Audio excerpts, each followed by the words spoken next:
The London Olympic Games. I can't fault the amount of effort and money that has gone into creating these games. There is lots of talent, plus everyone who is anyone is coming to attend. What I do find fault with, and deeply disturbing, is the fact that every mascot, symbol and sign is from the dark side, the occult, or Satanism. For a Christian country, where are the Christian symbols? I'm afraid there has been a lot of misdirected effort and money that has switched off many Christians to these games.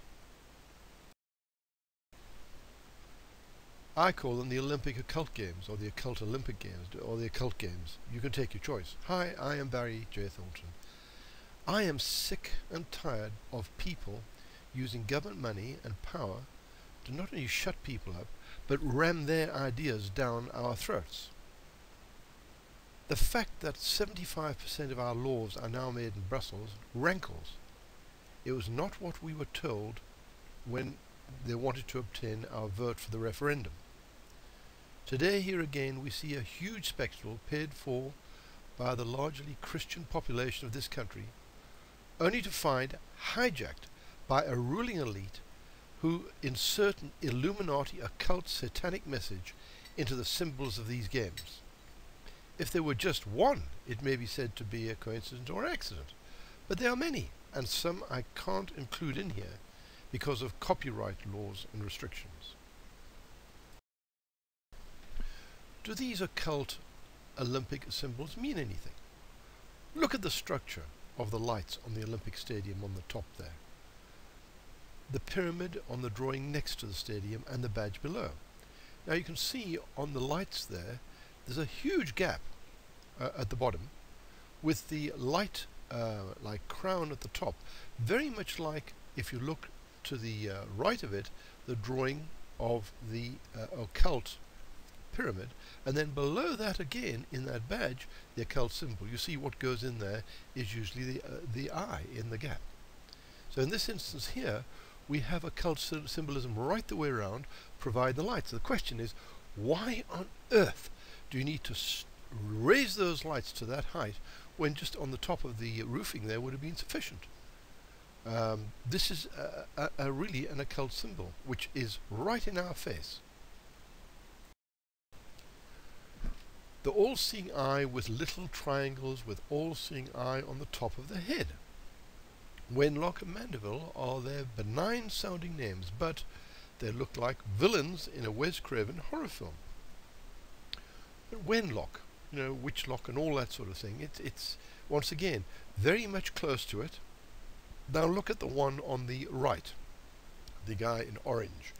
The orange flashes on him. Look at his eye. There is a verse triangle there on the top of the one single big eye, and then on top of that there's a corresponding triangle with a single all-seeing eye. Then if you look at the one on the left, the blue one, you've got the all-seeing eye with the triangular shape at the top, and then on top of that is the all-seeing eye. It's just that you can't see it from here, but it's there. You can see the orange thing with the eye in it. And you know, when you look at those big eyes on them, they've got the iris, which is the focal point of the whole thing. Now I want you to remember that as we go through this. The London Eye, and there when you look at the London Eye, look at the center there that holds all the wires. There is an iris. You can see it yourself. And they made sure that hardly anything disturbs the look of an eye there. Then on the river, on the opposite side of the Thames, is the shard. The shard is a powerful satanic symbol, as is the all-seeing eye, and they broke a gut to finish that building. It's empty, there's nothing in it, but they broke a gut, and then they had that light show, which, once you understand, that is all part of the satanic way of doing things. So here we've got another hugely powerful symbol that, quite frankly, was unnecessary. But you know, you can see the iris in the center of that London Eye. I had never noticed it before till once I'd started looking through all this, because I was made aware of it by somebody else as well. Then I look at this and then I see it all. Look at the inner stadium, the red section on the left. There is an oval with the iris in the center of the green, as with the London Eye and the mascots. There we are. If you look at that stadium, of course you've got the light towers, and then in the center of it you've got the red, you've got the green, and then in the center of that you've got the iris. Just interesting. I just thought I'd mention that one. Whether it be there all the time, I don't know, but there's a picture of the stadium from, obviously, from a helicopter or something. It gives you an idea of, once again, an eye, an occult. Then the weird promotional film, if you have a look at this one that I saw. Strange things wiggling through the air on their way to the stadium. Birds flying in the background in a chaotic fashion that remind more of the horror movie The Birds. Strange metallic snakes reminding of something from a horror movie, sliding and grinding its way horribly across the ground. And then, of course, let's have a look at the opening spectacle dance, all in orange lights from the back, looking terribly black and dark, with dancers looking like spirits or dead people in hell. Quite frankly, when you look at them, it is once again going along with this whole occult scene. It is such a shame that they have upset people who represent 70% of this country who do believe in a God, to varying degrees, we must admit that. But varying degrees they do believe in a holy God who in actual fact makes a difference. I certainly do, and certainly a lot of our generals in the Second World War did, when it became necessary, and our king and the Prime Minister then, when they needed it, went and held a national day of prayer, which made a huge difference at Dunkirk. There were 4 miracles occurred there. The first miracle was the calming of the ocean, so all our little boats could go across and bring back 350,000 troops, including French. When, as Churchill said in Parliament, the best estimate was 30,000 we would get back. We got 350,000. Secondly, Hitler issued a command that the general in charge of the charge had to stop because he was worried about logistics. And sure enough he did. But he was frustrated because he was, as he said, he wrote back in his message to Berlin, he said, I'm watching the British escape through over calm seas, and I'm watching raging storms over the airport. The Luftwaffe can't get up. They had to come all the way from Berlin, do a strafing job and bombing, and then they had to go back to Berlin again. So that, of course, cut their time out over those beaches. Fortunately for us. Then, of course, Hitler went to bed.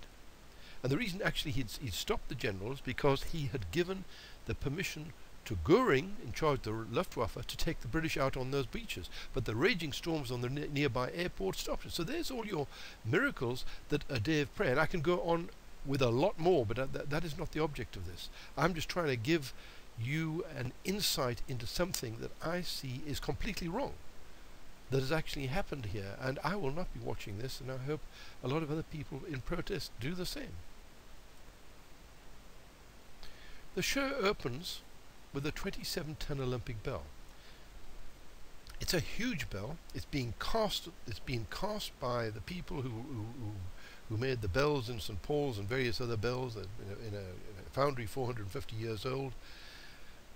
And it has the words on, "Be not afraid, the isle is full of noises." And it comes from an occult statement from a wizard. I mean, surely they could have found something else other than an occult statement. So once again, right the way across, we have this whole image of occultism that drives this show. And I just find it acceptable. As one man says, sounds more like the Isle of Wonder and Woe, in other words magic, with a big dash of British whimsy thrown in. Then they've got the bell ringing all over the country. Now with the occult sort of direction or focus of this whole set of games, the request is to ring bells all over the country in churches and homes. This, along with the occult intent of the whole event, is a request for Satan in the occultism to come and take his throne here. If these things are of no importance, why then go to such trouble to make sure these symbols are so evident? One has to ask, where was the Archbishop of Canterbury and the monarchy when all these things were being decided? What a judgment of the Church of England. What a judgment on the country. You see, if there wasn't a God, this would not matter. But I can show you at least 8 cities in history who went down because they went against the laws of Yahweh, and this is spitting directly in his face when we have had so many benefits in this nation. And today, what do we have? We have occultism on one of the major shows of the world, actually, coming out of this country. Absolutely astounding. That is the end. I hope I've helped the awareness of the devout believers in the Heavenly Father, and will be able to better understand what they are seeing and make the decision about that. Thank you very much for listening.